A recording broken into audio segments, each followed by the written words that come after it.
Hey, good morning, folks. Pastor Jesse at Bethel Baptist Church here.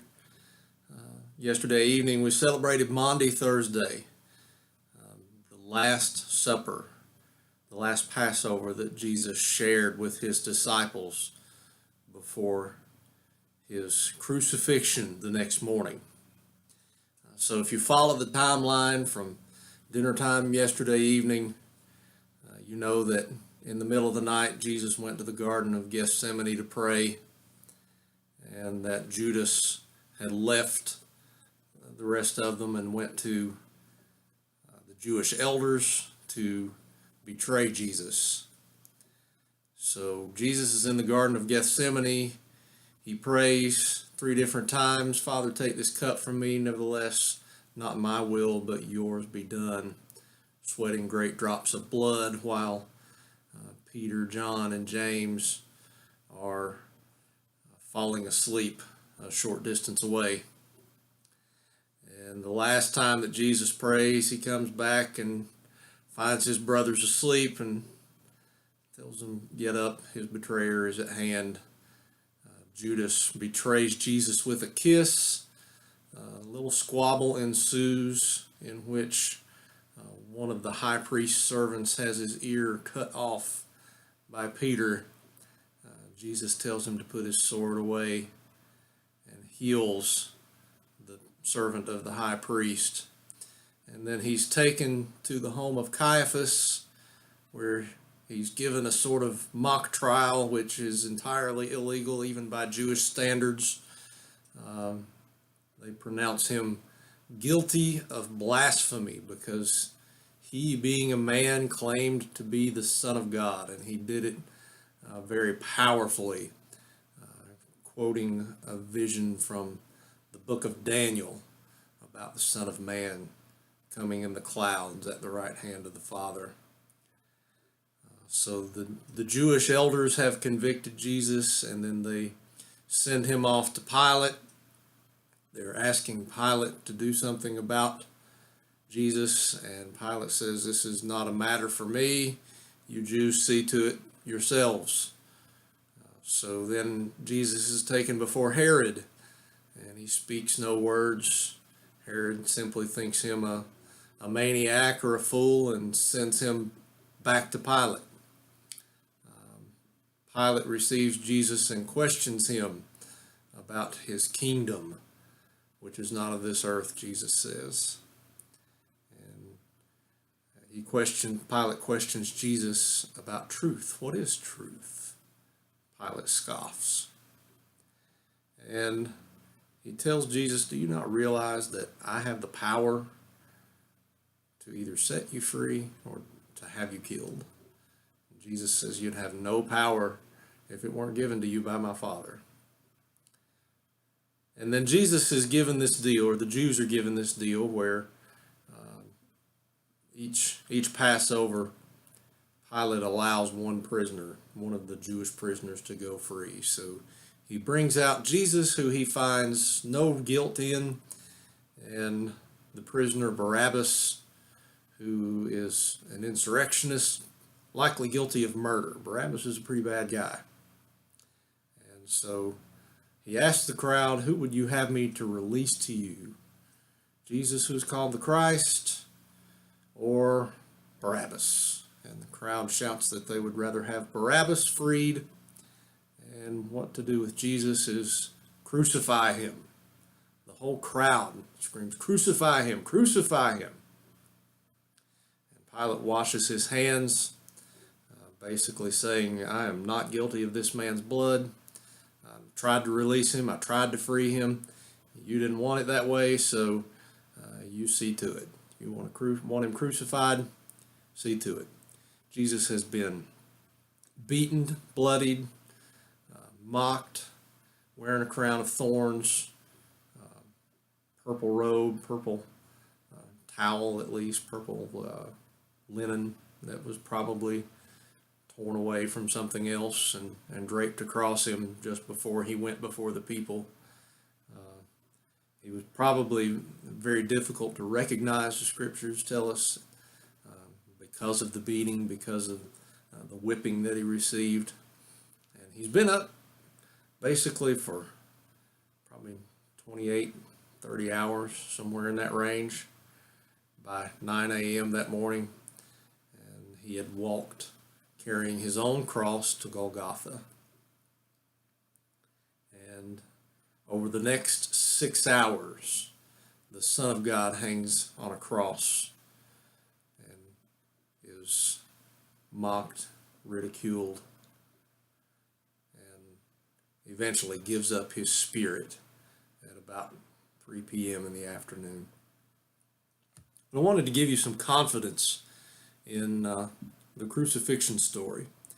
We're told that when Jesus gave up his spirit, that a great darkness came across the land, that the earth trembled, and that the curtain in the temple that separated the Holy of Holies, where only the priest, only the high priest is allowed to go, the curtain that separated the Holy of Holies from the holy place was torn in two from top to bottom. Let me read some things from secular witnesses about the crucifixion of Jesus. Now, these are not church fathers. These are not even Christians. These are people who were historians and wrote during the time of Jesus' crucifixion and during the time of the early church. The first one is a quote from Cornelius Tacitus. He lived AD 55 to 120. He was a Roman historian, and in his writings titled The Annals, 1544, it reads, "Hence to suppress the rumor, he being Nero, the Roman emperor at that time, Nero falsely charged with guilt and punished with most exquisite tortures the persons commonly called Christians, who were hated for their enormities. Christus, the founder of the name, was put to death by Pontius Pilate, procurator of Judea in the reign of Tiberius. But the pernicious superstition, repressed for a time, broke out again, not only through Judea, where the mischief originated, but through the city of Rome also." So Cornelius Tacitus affirms for us, just a few short years after Jesus' crucifixion, that Christ was put to death by Pontius Pilate, who was the procurator of Judea during the reign of Tiberius Caesar. So all of that lines up with what we are told in the New Testament. And this quote comes a bit later. It's AD 221, but Julius Africanus, writing in AD 221, is actually commenting on a writing from AD 52 by Thallus. And he's writing about the darkness that accompanied the death of Jesus. And Thallus has made some comments about that darkness in AD 52, and Julius Africanus in AD 221 is looking back on that document from Thallus and giving it a critical eye. And again, Julius Africanus, not a Christian guy.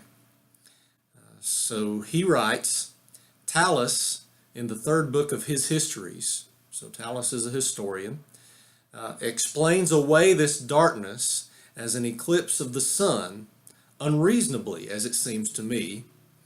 Unreasonably, of course, because a solar eclipse cannot take place at the time of the full moon.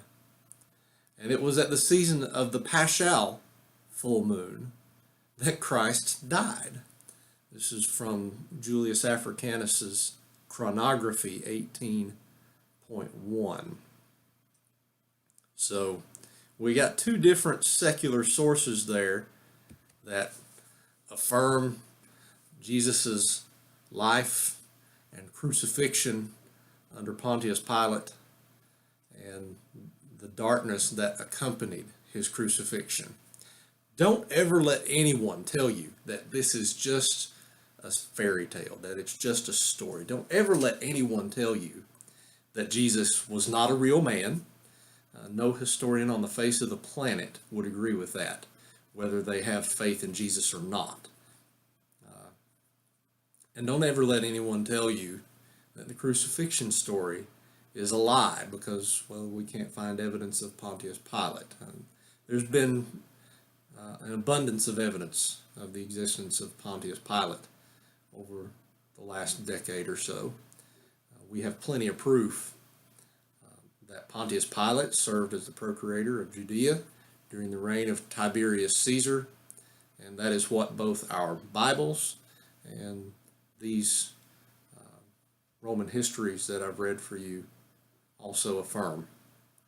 Have confidence in the person of Jesus Christ, and have confidence in the work that he did on the cross for you. We're told that our sins were credited to Jesus so that his righteousness would be credited to us. People say that God forgives sin, and indeed he does, at least as far as we are concerned. As far as I know with God, my sin has been forgiven. But my sin wasn't forgiven in the sense that there was no punishment. Because God is a just God. If he were not just, he would not be God. Jesus stepped in between us and God's wrath and accepted that punishment. So while our experience is forgiveness, Jesus' experience was condemnation. And he spent 6 hours on the cross to prove that, to prove his love for us. Rest assured that your faith in Jesus is well placed. I hope you have a wonderful Good Friday. Remember that it's only good from our perspective. It was pretty tough on Jesus. Love you guys.